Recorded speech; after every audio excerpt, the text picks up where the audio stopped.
quick little video discussing some issues that I've had with the van. Almost every single one has been a water issue, whether it's leaking from somewhere or a failed part. But I'm going to walk you through and just try to be transparent with everything that I've had to fix and tell you the parts that I've had to replace. So we're going to start our journey in the back of the van with the AC unit. Now this was full operator error. It had nothing to do with the actual AC unit. In fact, the AC unit has been very nice and very helpful. So a couple rainstorms went by and I came in the van and noticed a leak on the floor, a puddle. And good thing I had all that tile on the floor, if you could see, because it would have ruined my floor. So the issue that I was having was I didn't know where the leak was coming from, so only after a storm I would notice a puddle on the ground. So I finally came out during a storm one day and noticed the leak was coming from the back side of the unit, pouring out from the space behind the unit, so not around the unit but behind it. So what was happening was when I tightened the unit through the roof actually dented in like that, in that, if you remember from my AC install video, I had an 1.5 inch gasket going around the unit.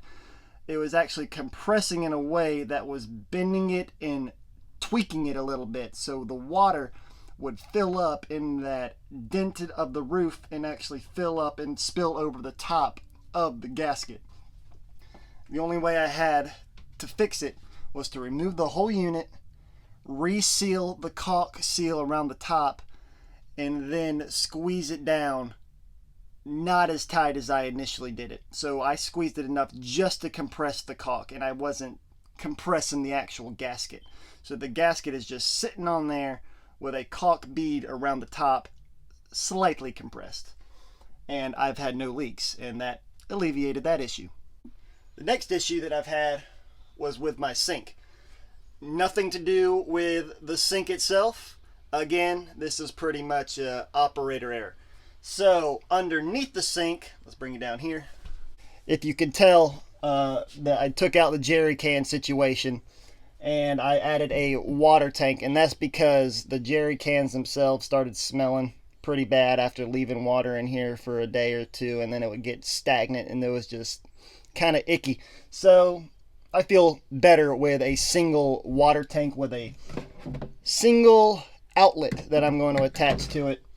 And what I did, I added a filtration system. And when I added this, for some reason, all my T-connectors in these water hoses started leaking. So I'm going to have to replace all of this, and that was another reason I wanted just a single port coming out of this water, was to alleviate any potential leaks in other hose connections that I can't see. So I'm just going to minimize these hoses as best I can, just having one outlet coming from the water tank going straight into the filter and straight into my tap. So I am in the process of fixing this situation. It's not totally fixed, but I don't see any reason why it won't be fixed, just by minimizing hose connections and hose clamps and getting better connecting points. Now these next issues are going to be getting a little more juicy. It's not my fault, it's the parts and the manufacturing issue. So this was a SureFlow pump, and it came with a graded connector. Now the pump itself has worked great, but this piece, I don't know if you could tell, but at the very top it has a crack in it, and when it was pressurized it started spewing a whole bunch of water out of the top and it busted that. So I don't know how that happened, but the fitting points were holding water, but the top started spewing out water and getting water all over the place. And it was only after it was pressurized that I figured out this issue. So I ended up getting another one and pressurized that and tried testing it. As far as I could tell, it doesn't leak, but I couldn't pressurize the system because of the next issue. The next issue brings us to the shower.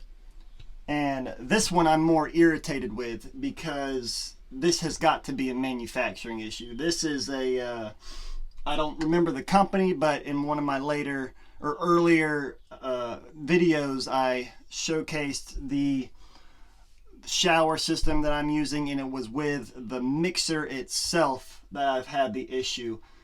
Now, when I pressurized the system, the mixer started spewing water out from underneath the handle.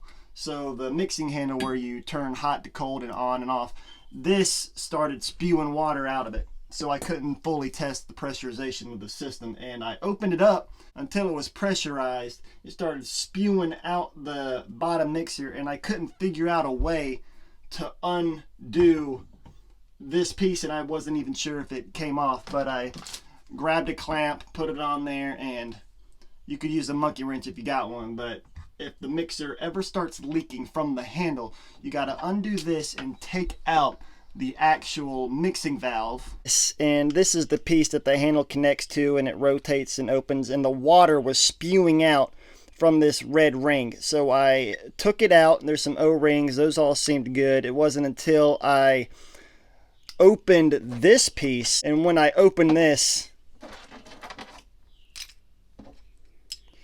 these pieces were in there almost like that, just completely broken and disintegrated. I have no idea how that happened or how that does happen, but I ended up having to buy an exact version of this, which is the Hanyo, and it gives you a little serial number. So I bought another one of these, and this cost like $60 to replace that. And that whole water system, my shower head, the little spigot, the mixer, and all the other components, that was about half the price of it right there.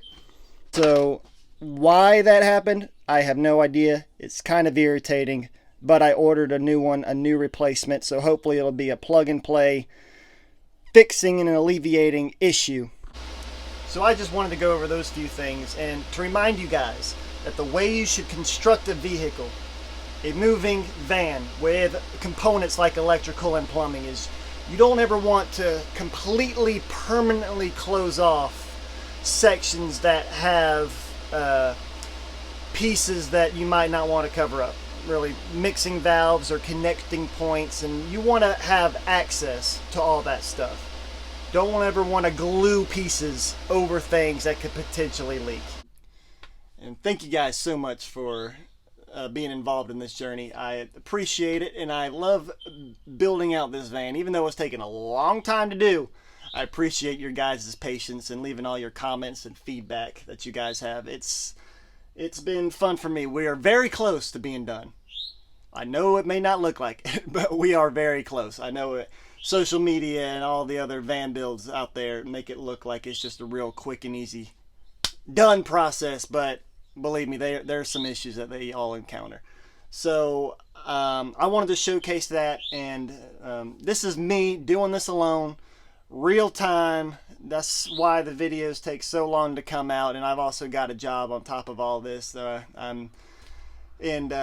Finance is coming in and slowly building out the van in sections. So